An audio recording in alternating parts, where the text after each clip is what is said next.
ଭାଇ ସାଙ୍ଗମାନେ ଆଜି ହଉଛି ଚିକେନ କରି ହଉଛି ତ ଚିକେନ କରି ସାଥିରେ ରୁଟି ବନେଇବି ଆଉ ରୁଟି ବନେଇକି ଦବେଇକି ଖାଇବି। ତ ଏବେ ମୋର ପିଆଜ କାଟିବା ଚାଲିଛି।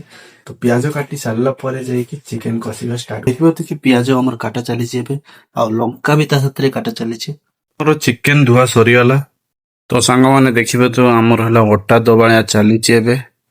ମାନେ ମୋର ଏବେ ଅଟା ଦଳିଆ ସରିଗଲା ଏବେ ବେଲିବା ଷ୍ଟାର୍ଟ କରିବି। ଏଠି ଆମର ଚିକେନ କରିବି ଦେଖନ୍ତୁ।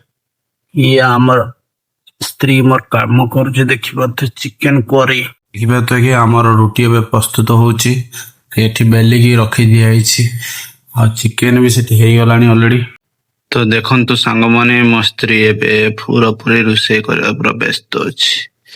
ରୁଟି ବନଉଛି ଦେଖନ୍ତୁ କେମିତିକା।